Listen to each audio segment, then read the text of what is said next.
Boa noite, pessoal. Espero que vocês estejam bem. Hoje nós vamos continuar a nossa aula sobre reações químicas. Na aula passada nós vimos reações de combustão e precipitação.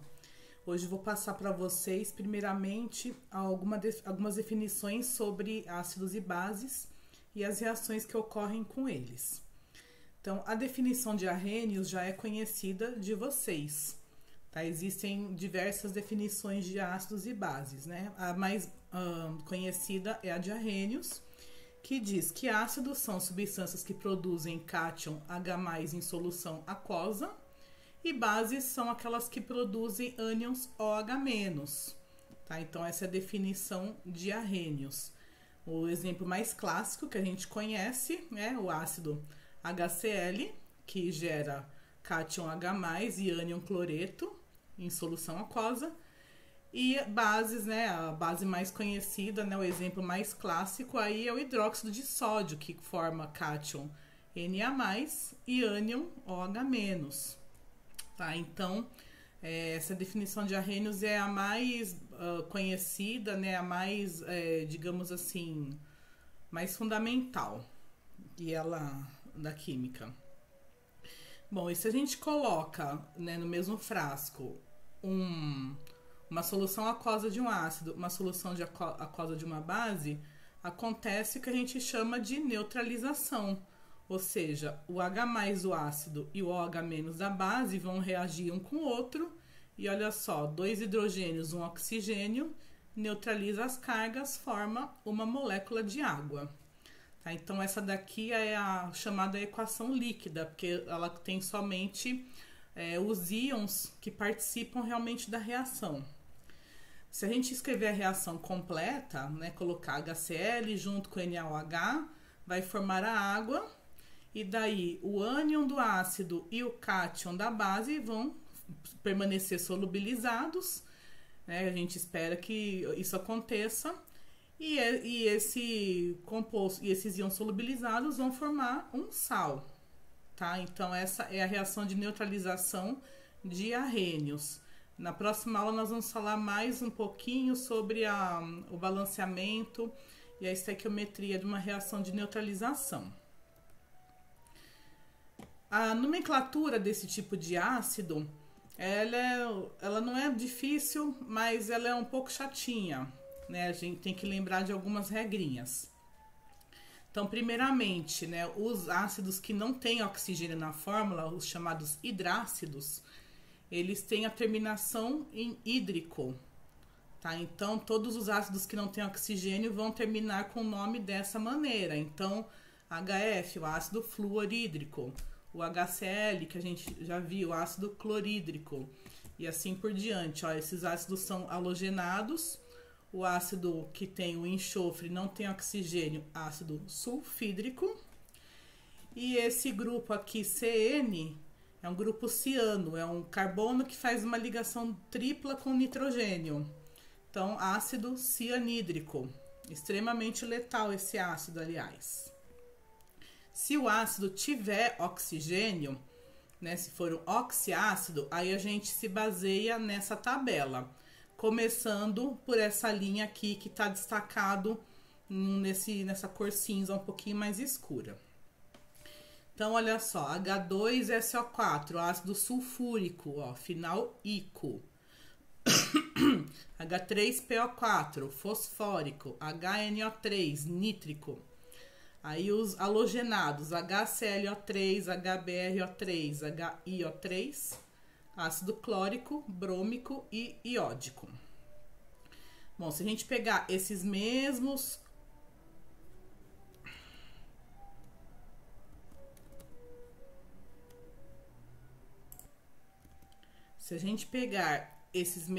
ácidos e diminuir um átomo de oxigênio na fórmula, o final ico vira oso. Então, H2SO4 é sulfúrico, H2SO3 sulfuroso, H3PO4 fosfórico, H3PO3 fosforoso, e assim por diante com todos eles.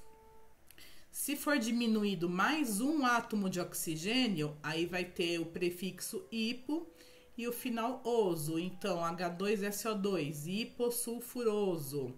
HClO, ácido hipocloroso, tá? E finalmente, se a gente voltar ali para cima na linha base e acrescentar um átomo de oxigênio, daí se acrescenta o prefixo per e o final ico. Então, só os halogenados que tem. Então, HClO4, ácido perclórico, tá? Perbrômico periódico. Tá? Então, são essas regras de nomenclatura para ácidos inorgânicos. Para as bases de arrênios, a nomenclatura é muito mais fácil. É só a gente colocar hidróxido de e o nome do metal. Então, bem simples aqui. Lembrando que, se for metal de transição que tem carga variável, a gente tem que especificar qual que é a carga. Por exemplo, o ferro 3 e o ferro 2, né, tem cargas diferentes, né? Então, hidróxido de ferro 2 é a mesma coisa que hidróxido ferroso. E hidróxido de ferro 3 é a mesma coisa que hidróxido férrico. Beleza? E daí, quando existe uma reação de neutralização entre um ácido e uma base, que vai formar água e o sal, o nome do sal é derivado do nome do ácido e da base de origem. Tá? Então, no nome do sal, sempre o ânion vem primeiro. Então, por exemplo, o NaCl e NaOH forma cloreto de sódio, tá? Sempre o ânion, depois o cátion. Bom, e daí o nome do cátion, né, é o nome do metal, não tem mistério. O nome do ânion vai depender da terminação do nome do ácido. Então, por exemplo, ácido clorídrico, né, tem o final hídrico, o final do ânion vai ser eto. Então, o ânion cloreto é o derivado do ácido clorídrico. O fluoreto é derivado do ácido fluorídrico. E assim por diante. Se o ácido de origem tem a terminação ico, então o ânion tem final ato. Então, ácido clórico, ânion clorato. Ácido sulfúrico, ânion sulfato. E assim por diante. E, finalmente, se o ácido de origem tiver final oso, o ânion vai ter final ito. Então, por exemplo, ácido hipocloroso forma o ânion hipoclorito. Né? O hipoclorito de sódio é um sal presente na água sanitária. Para a gente lembrar disso daqui, ó, tem um macetinho. Ó, o maldoso mosquito picou o bico do pato. Aí sobrou os outros dois aqui, né? Então, a gente lembra desse macetinho, dá para lembrar dessa tabela aqui. Existe uma outra definição de ácidos e bases que é de Bronsted Lowry, que foram outros cientistas que chegaram nessa definição. Então, olha só. A gente pode chamar o átomo H+, o cátion H+, de próton. Porque, vamos lembrar, o isótopo mais abundante do hidrogênio só tem um próton e não tem nêutron. Ele tem número atômico 1 e massa 1. E ele tem, né, se ele tiver neutro, ele tem um elétron. Se for retirado esse elétron dele para formar o H+, o que sobra? Sobra o próton. Então, H+ e próton são sinônimos. Tá? Então, quando a gente fala de próton, né, é a mesma coisa. Então, olha só, na definição de Bronsted Lowry, os ácidos são substâncias doadoras de prótons em solução aquosa, que é a mesma definição de arrênios praticamente. Mas as bases elas incluem outros compostos além do hidróxido, porque as bases são aceptoras de prótons. Então, olha só, o OH- ele reage com H+, né? Ele é um aceptor de próton. Porém, na definição de Bronsted Lowry, o conceito de base é ampliado para um número maior de compostos químicos, né? Então, eu vou mostrar alguns exemplos para vocês disso, né? De substâncias que são aceptoras de prótons. E olha só, e sabendo disso, né? Então, numa reação ácido-base, existe a transferência de prótons entre o ácido e a base, Daí nessa reação vai ser formado um outro ácido e uma outra base, que a gente chama de ácido conjugado e base conjugada. Então, vou dar exemplos para ficar mais claro isso. Olha só, aqui estou mostrando aqui dois exemplos de dois ácidos de Bronze Lowry que estão em solução aquosa, né? Que foram misturados com água. Daí, o hidrogênio do ácido, ele se ligou ao oxigênio da água e formou o íon hidrônio, tá? O íon hidrônio é o H3O+. Na verdade, né, existe uma teoria que o cátion H+, que o próton sozinho não existe, porque ele é extremamente instável, então ele precisa se ligar com uma molécula de água para se estabilizar. E olha que interessante, o hidrônio é o ácido conjugado da água, que a água se comportou como uma base porque ela aceitou, ela se ligou a esse próton. E o hidrônio é o ácido conjugado porque ele, na reação inversa, ele vai doar esse próton, tá? E aqui, né, tem uma seta dupla indicando que é um equilíbrio químico, que essa reação é reversível.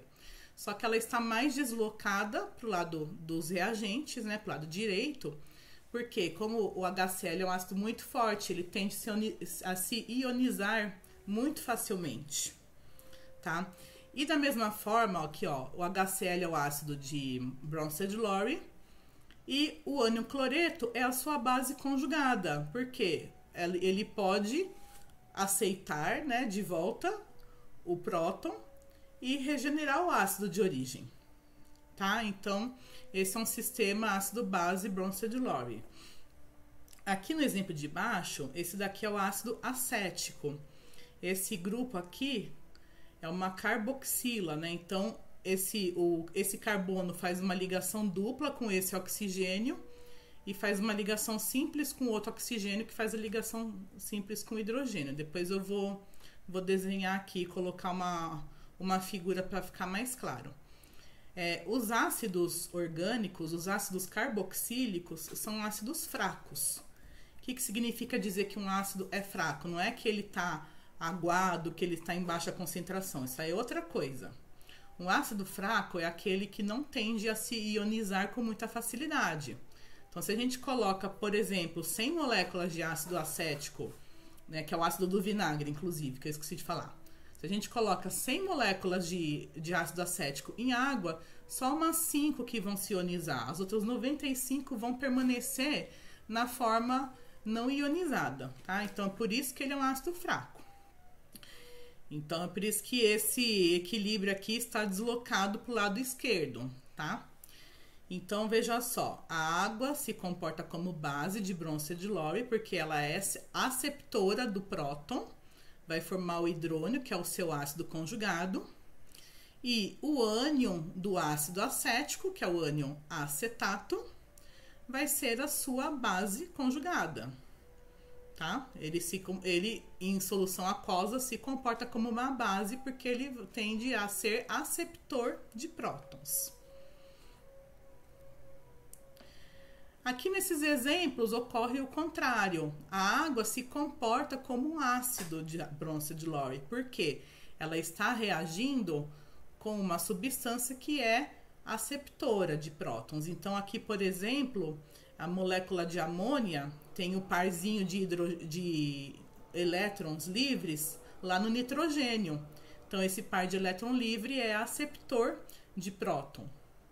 Daí, então, o ácido conjugado da amônia é o ânion, né? Aliás, é o cátion amônio, né? Então, porque essa reação pode se inverter e o amônio doar de volta o hidrogênio para a água, tá? E a base conjugada da água, que se reagiu como ácido, é o hidróxido, tá? Só que, olha só, de novo, o equilíbrio está deslocado para o lado esquerdo da reação, tá? Porque a amônia, ela é muito volátil, ela tende a escapar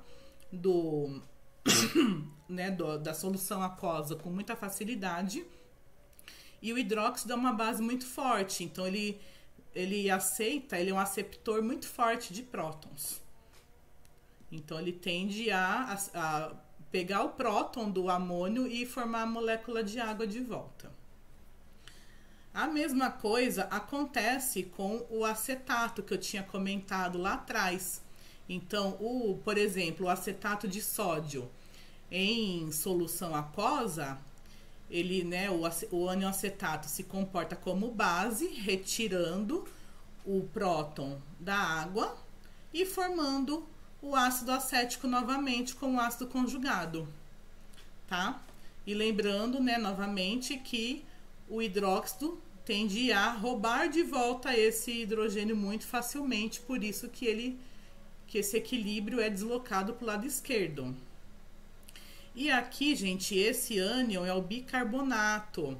Então, o bicarbonato de sódio, que quase todo mundo conhece, é esse ânion aqui. Então, ele também se comporta como uma base de Bronsted-Lowry. Se a gente pegar uma solução de bicarbonato de sódio e medir o pH, a gente vai ver que o pH dele é básico. Porque ele aceita, né? Ele rouba o hidrogênio da água, forma o ácido carbônico e forma o hidróxido. E o ácido carbônico é muito instável, ele tende a se decompor e forma CO2 e água, e esse CO2 vai para a atmosfera, né? Vai para a fase gasosa, então ele sai no meio reacional. Tá, então, nesses 3 exemplos, a água se comporta como ácido de Bronsted-Lowry, né? Formando como base conjugada o ânion hidróxido. Pessoal, aqui eu coloquei essa tabela só para deixar claro quais são os principais eletrólitos fortes e fracos. Lembrando que eletrólitos são substâncias que geram íons livres em solução aquosa. Então, no caso, o ácido sofre a ionização e as bases de arrênios, né, que são compostos iônicos, sofrem dissociação. Então, esses compostos, né, geram íons em solução aquosa e essas soluções são condutoras de eletricidade. Se a gente medir a condutividade elétrica, a gente consegue visualizar isso. Tem um experimento até que a gente usa uma lâmpada com um circuito aberto e a gente consegue fechar o circuito com uma solução dessa. E aqui eu coloquei a estrutura do ácido acético. Então, ele tem essa partezinha aqui que se chama carboxila. Então, o hidrogênio que se ioniza é esse daqui, que faz a ligação com o oxigênio. Então, só relembrando, né, os ácidos de arrênios que são fortes são o clorídrico, bromídrico e iodídrico, né, esses daqui que estão listados. Os ácidos mais fracos são o fluorídrico, o fosfórico, que o fosfórico não se ioniza com tanta facilidade. O ácido carbônico, né, se decompõe em CO2 e água, ele não é forte por causa disso.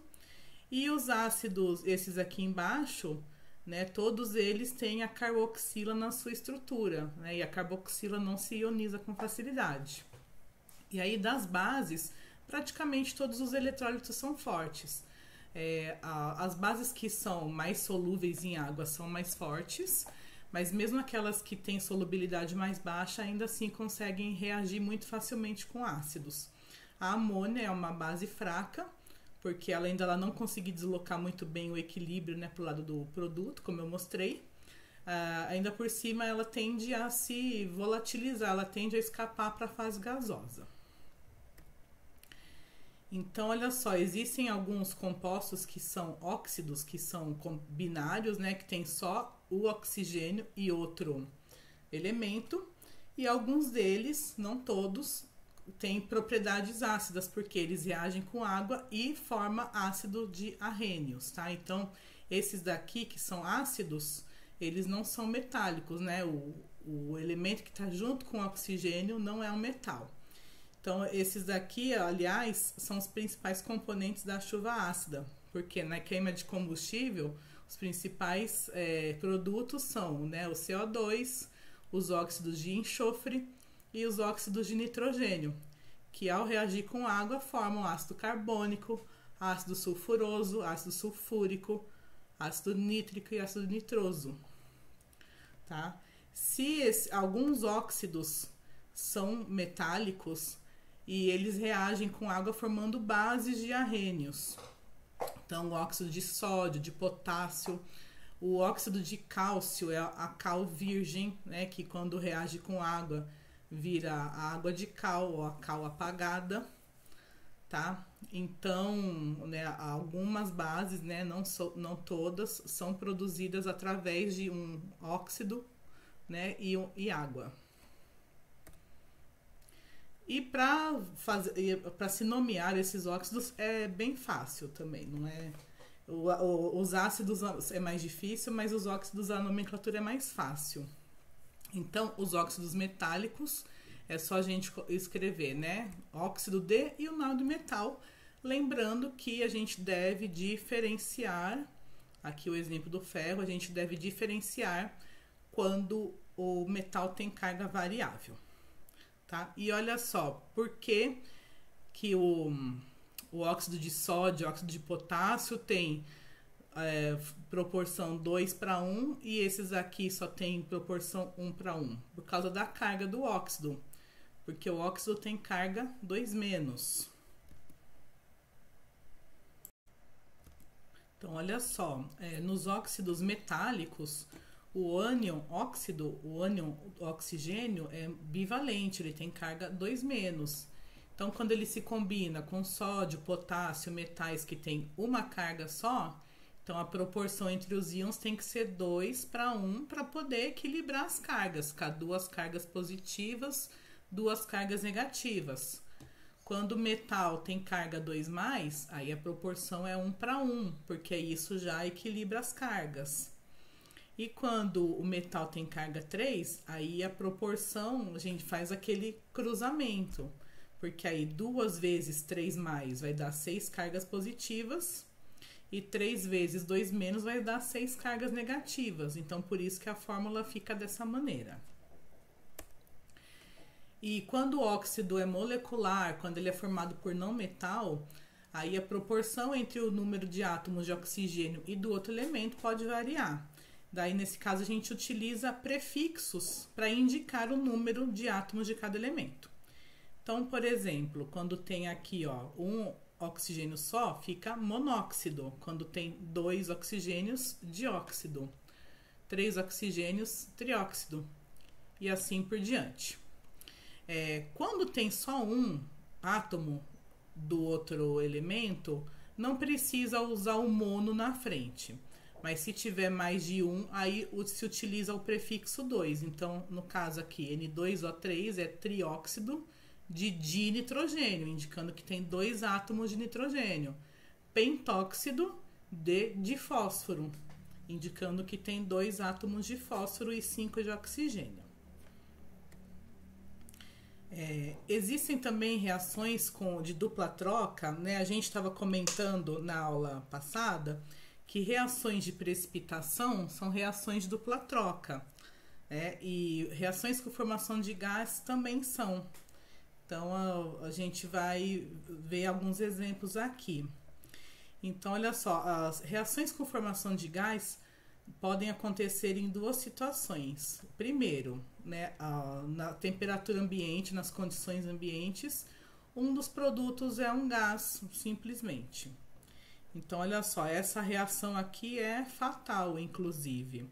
Olha só, esse sal se chama cianeto de potássio, e quando ele reage com algum ácido, né, por exemplo, ácido clorídrico, então o potássio vai trocar de lugar com o hidrogênio, então vai formar o ácido cianídrico, que é extremamente volátil, ele vai escapar do meio reacional e vai sobrar o potássio e o cloreto, né, formando o cloreto de potássio aquoso, né? Lembrando que eles vão estar dissociados em K+ e Cl-, tá? E quando se forma ácido sulfídrico, ele também volatiliza, ele também escapa na forma de gás do meio reacional. Então, ele pode ser produzido através de sulfeto de sódio ou algum outro sulfeto que seja solúvel em água e também de algum outro ácido, né? Aí o hidrogênio do ácido vai ocupar o lugar do metal, vai formar o ácido sulfídrico e daí o cátion, que acompanhava o sulfeto, e o ânion do metal vão continuar solubilizados em água, né, dando lugar a um outro sal.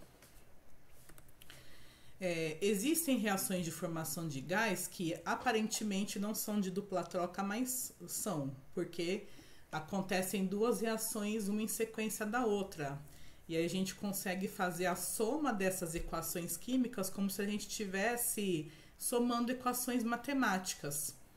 Então, às vezes acontece de ter o produto de dupla troca, ele ser instável e sofrer uma decomposição. E nessa decomposição ele gerar um produto gasoso que vai escapar para o ambiente. Então, por exemplo, muitas pessoas já devem ter visto reação de bicarbonato de sódio com ácido, né, que borbulha. Por que borbulha? Porque olha só, o ânion carbonato, ele vai se ligar com o hidrogênio do ácido, vai formar o ácido carbônico.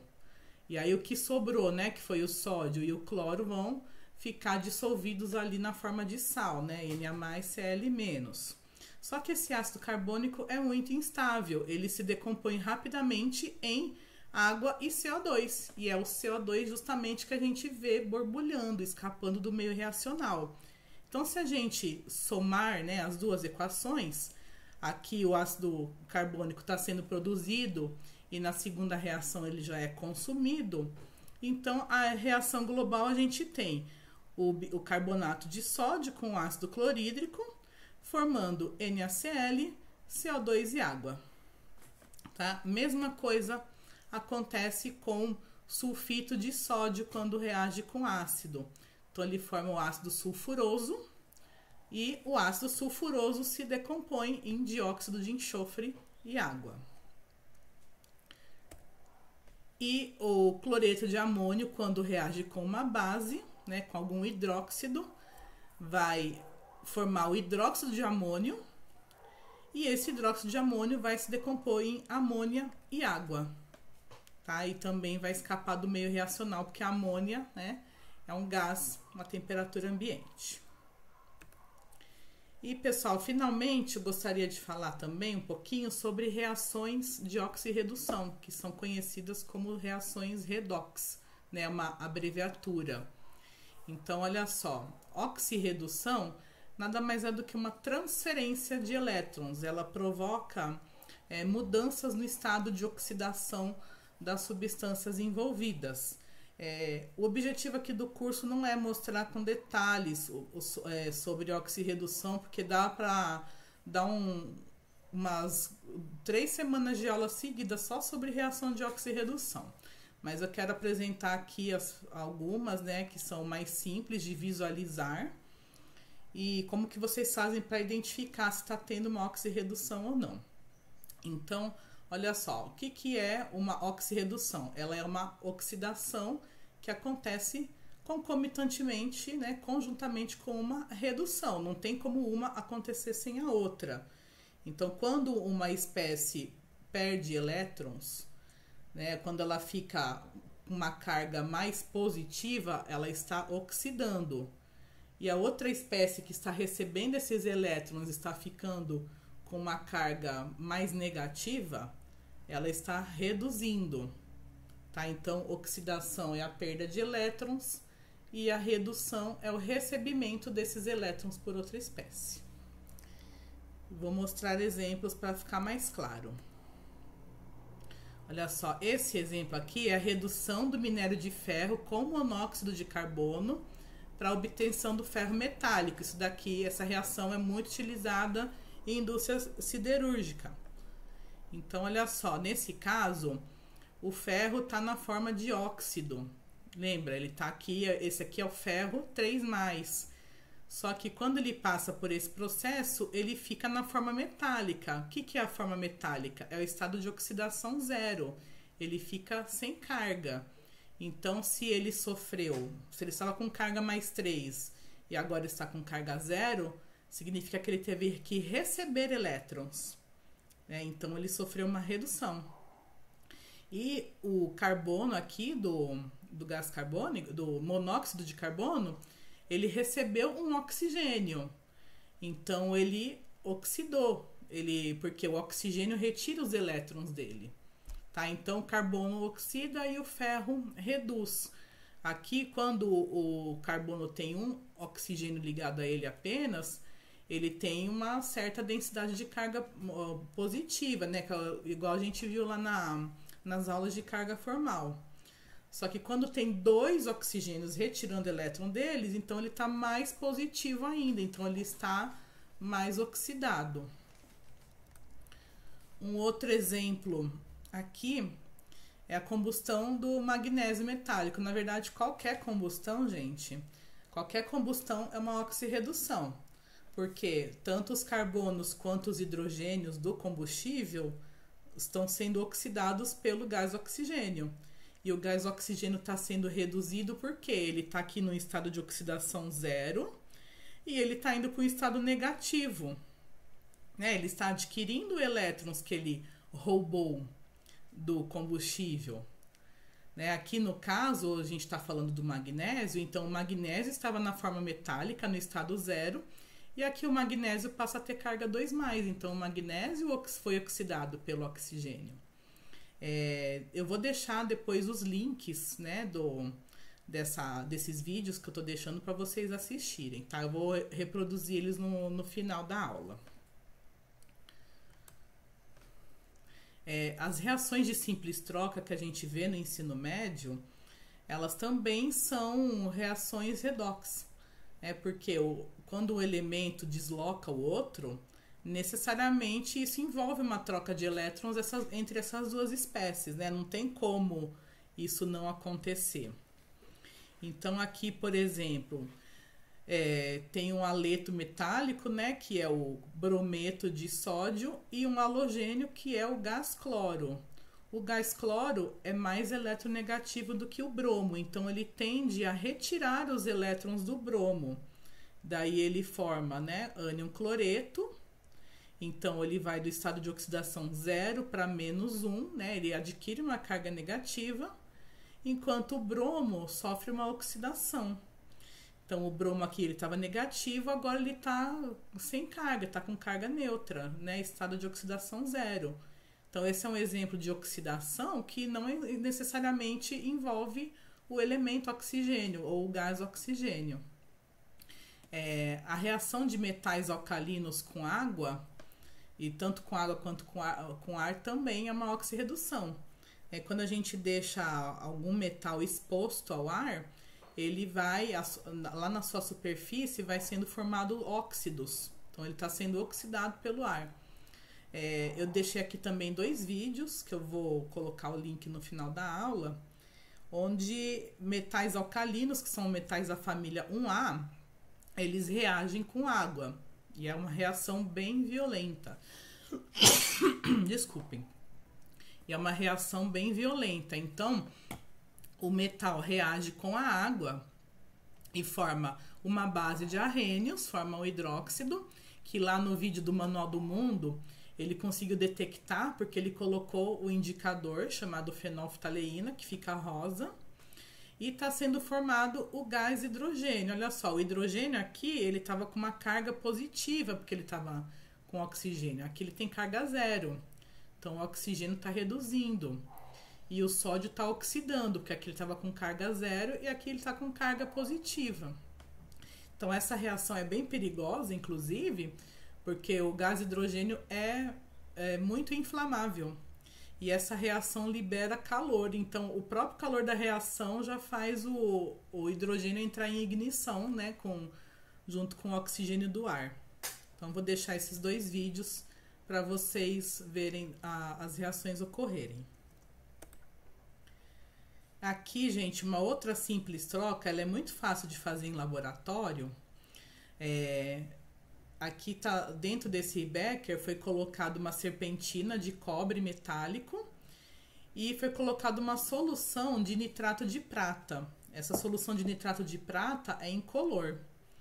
E olha só, a prata é um metal muito mais nobre do que o cobre. Então ela tende a roubar os elétrons do cobre muito facilmente para ela ficar no estado de oxidação 0, né? Para ela voltar a ser prata metálica.